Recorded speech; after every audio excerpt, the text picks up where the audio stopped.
रेखा की कहानी तो आप लोगों ने बहुत बार सुनी, लेकिन क्या आप रेखा की माँ पुष्पावली को जानते हैं? नहीं, तो ये वीडियो खास तौर से आप लोगों के लिए है। आज हम इस वीडियो में रेखा की माँ पुष्पावली के बारे में बताएंगे। तो चलिए वीडियो की शुरुआत करते हैं। बता दें कि रेखा की माँ पुष्पावली तमिल और तेलुगु सिनेमा की चर्चित स्टार थी। उनका जन्म 3 फरवरी 1926 को आंध्र प्रदेश के गोदावरी जिले पेंटापड़ू गांव में हुआ था। उनका असली नाम कांडला वेंकट पुष्पावली तायरम्मा था। फिल्मों में उनकी शुरुआत एक चाइल्ड आर्टिस्ट के तौर पर हुई। पुष्पावली ने फिल्म संपूर्ण रामायण में 10 साल की उम्र में सीता के बचपन का किरदार निभाया था। ये फिल्म 8 अगस्त 1936 को रिलीज हुई थी। पुष्पावली को इस फिल्म में सिर्फ 3 दिन काम करने के लिए 300 रुपए की फीस दी गई थी, जो जमाने के हिसाब से काफी ज्यादा थी। इसके बाद उन्होंने कई फिल्मों में बतौर चाइल्ड आर्टिस्ट छोटे मोटे रोल किए। पुष्पावली के माता पिता गरीब थे, इसलिए उन्होंने कम उम्र में ही बेटी से काम करवाना शुरू कर दिया। चाइल्ड आर्टिस्ट के तौर पर पुष्पावली की जो भी कमाई होती थी, उससे पूरे परिवार का खर्चा चलता था। यही वजह रही कि पुष्पावली कभी स्कूल नहीं जा पाई, क्योंकि उनका ज्यादातर समय फिल्मों के सेट्स पर ही बीतता था।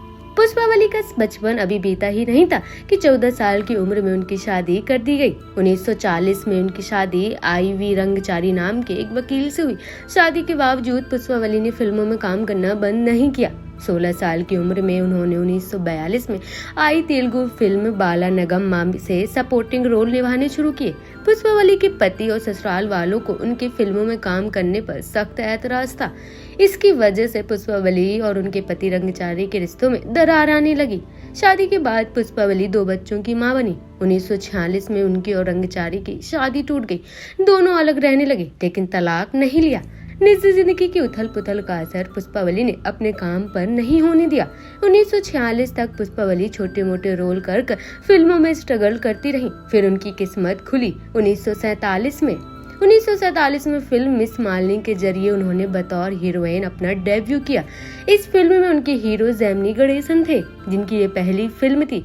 फिल्म बॉक्स ऑफिस पर कोई कमाल नहीं दिखा पाई, लेकिन जेमिनी और पुष्पावली के रोमांटिक केमिस्ट्री को काफी पसंद किया गया। जेमिनी और पुष्पावली 1948 में आई फिल्म चक्रधारी में फिर साथ काम करते नजर आए। इस फिल्म में पुष्पावली लीड रोल में थी, जबकि जेमिनी गणेशन को बेहद छोटा रोल दिया गया था। इस फिल्म के बाद गेम पलट गया और गणेशन बड़े स्टार बन गए। वहीं पुष्पावली को केवल सपोर्टिंग रोल ही ऑफर होने लगे। ऐसा इसलिए हुआ क्योंकि बतौर हीरोइन उन्होंने जिन भी फिल्मों में काम किया था वो फ्लॉप होने लगी थी। उन्होंने कुछ और फिल्मों में गणेशन के साथ काम किया। फिल्मों के साथ काम करते करते पुष्पावली और जेमिनी गणेशन के बीच नजदीकियां बढ़ती गईं। दोनों एक दूसरे को पसंद करने लगे। शादीशुदा और 2 बच्चों की मां होने के बावजूद पुष्पावली जेमिनी के प्यार में पागल हो गई। वहीं जेमिनी भी शादीशुदा होकर पुष्पावली से अफेयर कर बैठे। जेमिनी की पहली शादी अलामेलू नाम की लड़की से कम उम्र में हो गई थी। पुष्पावली के प्यार में पड़ने के बावजूद जेमिनी ने अपनी पत्नी को नहीं छोड़ा। जेमिनी के साथ रिलेशनशिप में रहते हुए पुष्पावली प्रेग्नेंट हो गई और बेटी को जन्म दिया। ये थी भानु रेखा गणेशन, यानी रेखा। पहली बेटी के पैदा होने के कुछ समय बाद पुष्पावली फिर जेमिनी के बच्चे की मां बन गई। इस तरह उनकी 2 बेटियां हुई। पुष्पावली चाहती थी कि जेमिनी उनसे शादी करके घर बसा ले और उनके बच्चों को अपना ले, लेकिन ऐसा नहीं हुआ। जेमिनी ने पुष्पावली को सब कुछ दिया, लेकिन अपना नाम नहीं दे पाई। यही कारण रहा कि जब रेखा का जन्म हुआ तो उन्हें जेमिनी और पुष्पावली की नाजायज बेटी कहा गया।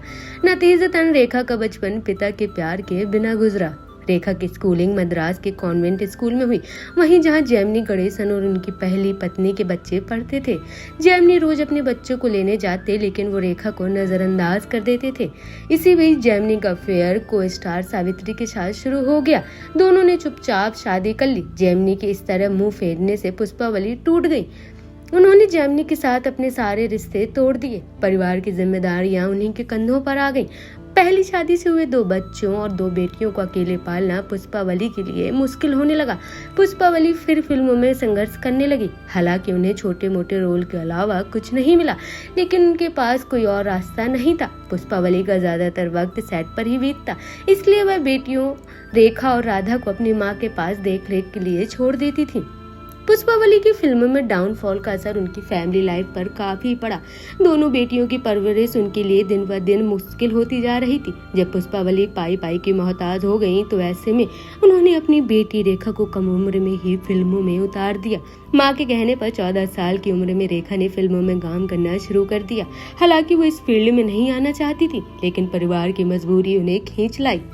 उधर फिल्मों में काम करते हुए पुष्पावली की मुलाकात मद्रास के सिनेमेटोग्राफर के प्रकाशन से हुई। के प्रकाशन और पुष्पावली धीरे धीरे करीब आने लगे। नतीजतन उन्होंने शादी कर ली।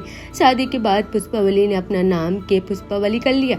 शादी के बाद वो 2 और बेटियों की मां बनी। इस तरह उन्होंने 2 शादियां और एक अफेयर से 6 बच्चों को जन्म दिया।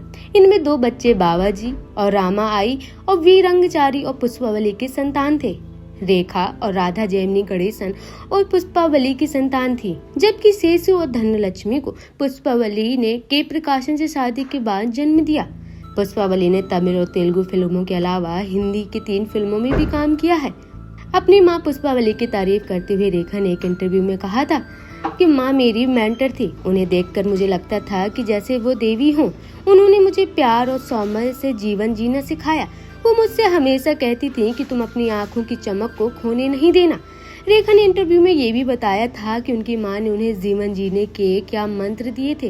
रेखा ने कहा कि उन्होंने हमेशा मुझे सिखाया था कि मौलिकता पर जोर दो, वो करो जो दिल चाहे, वो नहीं जो दूसरा तुम पर थोपे।